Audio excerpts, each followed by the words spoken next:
When I think about David Bowie, it's two periods which really stick out in my mind. The first is his legendary 1970s run, with albums such as the inimitable Ziggy Stardust and the Spiders from Mars, the perfect pop rock of Hunky Dory, the gorgeous blue-eyed soul of Young Americans, or the Eno-driven innovation of Low. But I also think about the 2010s, which saw his final two albums, The Next Day in 2013 and Black Star in 2016, the only two Bowie albums in my lifetime which I can remember when they came out and hearing day one. But if you're from the generation preceding mine, or perhaps even earlier, you might notice there's a bit of a glaring omission in terms of the decades we've talked about. The 1980s. In the 70s Bowie was popular, sure, but it wasn't the David Bowie we know today. It was the 1980s which catapulted his career into the big leagues, that cemented him as a legend in popular culture. And it's a body of work that's rarely discussed in retrospectives or by cool music critics and websites, because, I mean, who would rather talk about the pop of Let's Dance rather than the daring ambition of Low? For me, at least, growing up, Let's Dance was always like the boogeyman of Bowie's career. I always saw it as the nadir, the antithesis to everything which Bowie stood for. But upon revisiting it, it's an album that I not only nowadays have quite a great respect for, but it's an album I quite like. And this led me down a bit of a rabbit hole of how Bowie dealt with his newfound superstardom that Let's Dance brought him. I mean, he was used to the press, he was used to the interviews, the fame, he'd kick the drugs and the classic trappings of the rock star life, but musically, creatively, coming to terms with that level of fame, he was dealt a hand which it seems maybe he just didn't quite understand. And I want to explore how he dealt with being a pop star by exploring the pop trilogy. Let's Dance, Tonight, and Never Let Me Down.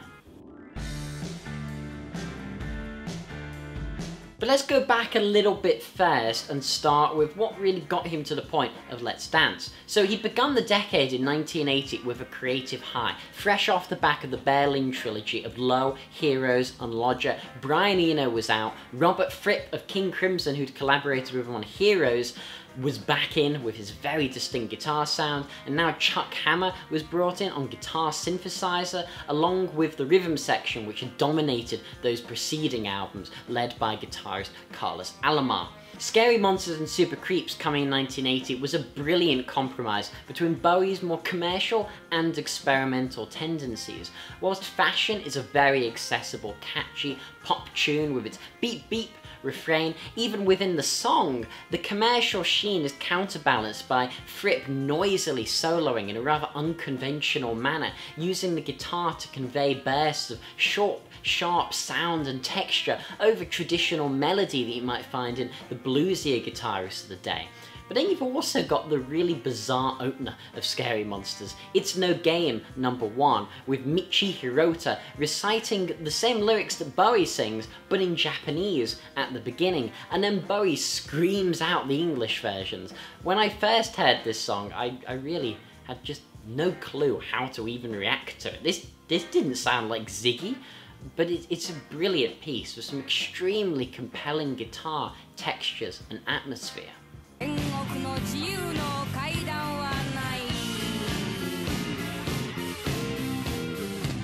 Scary Monsters is such a rich, detailed record, and there's songs you can pretty much play to anyone like Fashion or Ashes to Ashes, but there's also those deeper cuts, those more experimental, avant-garde Bowie moments, and the accessibility does not take away at all from the richness or profundity to be found in the musical depth here.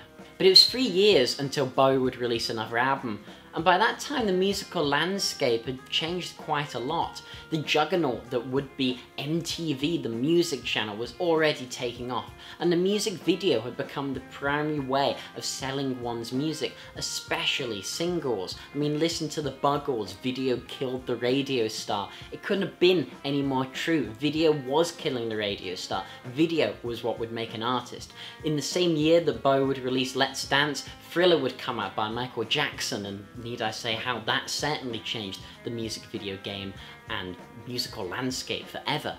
But Bowie had already had some video success early on, in fact, with the disturbing yet iconic style of his brilliant Ashes to Ashes video from 1980, which he'd lended to an early MTV. The thin white Duke was dead. The theatrics and personas which characterised Bowie's 70s run appeared to be dead. Bowie's reinvention into a mainstream pop act could in some ways be viewed as him peeling away the mask, putting on a more honest facade, but at least that's the impression he tried to give with the serious Moonlight tour which accompanied the Let's Dance album. The emphasis here is on serious for this period. There's no silly shenanigans or crazy amoral characters, there's just the real man. This is Mr. David Jones in a blue suit with bleach blonde hair just singing the songs. And perhaps the intention was pure. Perhaps it was him just trying to strip out of the character, strip down. But soon it would morph into its own persona and become its own mask. A character that I'm not sure Bowie was ever really quite sure how to play as convincingly as his others. The album saw Bowie abandon the collaborators who'd helped him to excel on the stage of experimental, smart art rock music. Instead, his chief collaborator here was Nile Rogers from the disco funk band Chic, accompanied by the up-and-coming Stevie Ray Vaughan on lead guitar. And this change in personnel, as well as Bowie not performing on a single instrument on this album, which was very rare, hadn't happened before in Bowie's discography to my knowledge, him performing solely as singer would certainly change the dynamic and the feel felt in this record. And while Let's Dance is often seen as the ugly stepchild of Scary Monsters and Super Creeps, it does make a lot of sense actually following that album. It simply just reinforces the pop elements which were already there in plain sight, and that's what made Scary Monsters so commercially accessible. But here, he just throws away those avant-garde elements, those bits that made him go that bit out the box. That doesn't necessarily mean that Let's Dance is an unimaginative album, though. There's three core elements which really make Let's Dance what it is, and let's go through all of them. The first one is the funky, danceable bass lines, whether it's the title track or China Girl, where the bass is basically playing lead to the rhythm guitar's rhythm under Bowie's voice. The bass on China Girl is what's driving, dominating, and pushing the song forward. Or Criminal World, a song which, in hindsight, kind of reminds me a little bit of Get Lucky by Daft Punk, a band who certainly worship at the altar of Nile Rogers. And what's far more prominently featured than past efforts in terms of the bass lines, it's still not a shock. You revisit Ashes to Ashes and you'll find that Ashes to Ashes is driven by that bass. It is the bass which is the beating heart of that song with its funky slapping bass and really one of the main drivers musically in the tune. The second core element is the production, and that is where more than anything else Nile Rogers' influence becomes crystal clear. Whilst Visconti had been moving in a cleaner direction with his style of production with Scary Monsters, Let's Dance is borderline clinical in its approach. Heavy reverb cakes the drums, making an acoustic kit sound pseudo-electronic. Each instrument pops with such clarity that an advanced piece of AI could potentially have recorded it. There's a stiffness to Modern Love or China Girl. Modern Love in particular, even the saxophone sound just so tame, and I tend to find that's quite a difficult instrument traditionally to usually sound like it has a form of restraint, more so than the guitar. You listen to John Coltrane or to Clarence Clemens with the Bruce Springsteen and E Street Band, the sax is always a bit of a wild beast, but here it's been completely domesticated and it's just as pop orientated as the drums.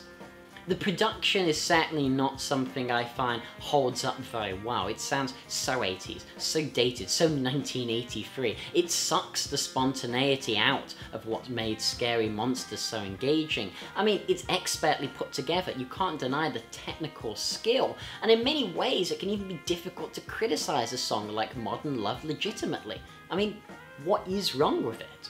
It's catchy, the sax sounds cool, it's based around a solid groove. There's no easy suggestions of, oh well, maybe they shouldn't have done this, or maybe Bowie should have done this. there's just a strange coldness, an alien feel about it.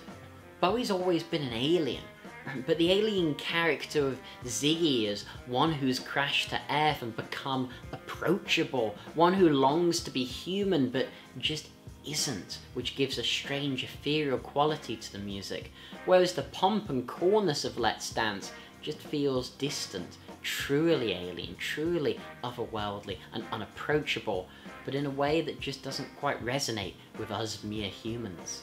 However, to the previous points about the production, there is a mitigation here. The final element that makes this album what it is the fusion of dance and blues rock. Because as much as this album is lambasted as a pure pop album, a Phil Collins style throwaway, Stevie Ray Vaughan absolutely slaps on this album. Every solo he plays is so fluid, melodic and gorgeous.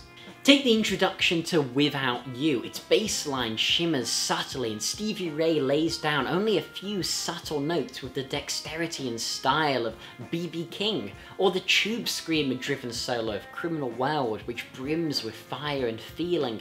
Each song Stevie solos on, he just takes to a different level. China Girl, with its strange racial stereotyping, which feels extremely uncomfortable in 2020. And yeah, I know that Iggy Pop wrote the words, but still, it's an uncomfortable listen in 2020.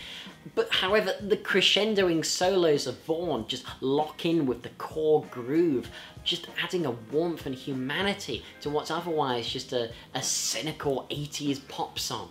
And what Stevie Ray is able to do is remove just enough alien coldness to make this album one that can resonate, at least in part, on an emotional level with the listener. One that's not just based on primal dance and beats, but one that you can feel engaged with emotionally. So Let's Dance is an album of 3 core elements, apart from of course Bowie's voice. I mean, obviously that is also a core element as well. And these elements are what made it a commercial hit, and a pretty decent album. I mean, for example, the crescendoing R's borrowed from the Beatles' Twist and Shout on the opening title track, Let's Dance, leading to that rather infectious track that I'm sure most of us listening already know. It is a cleverly written pop song, and topped with Stevie Ray's warm tone and humanity. The thing about Let's Dance is that it's certainly an interesting one-off up until 1983. It's a complete deviation, similar to Young Americans was in the 70s, coming on the back of Diamond Dogs, before Bowie would then pursue some more substantive and experimental work. Let's Dance is a smart, catchy, danceable pop album that, yeah, it does fall victim to many of 80s pop's greatest excesses, with a decade that loves its reverb and pomp polish, but for the most part, does achieve what it set out to do. And it's not a great Bowie album, let's get that clear. It doesn't deserve to go in the pantheon of great Bowie albums. Richochet is dull, China Girl is trite, and Shake It is annoying disco. I mean, Shake It is a really annoying disco song.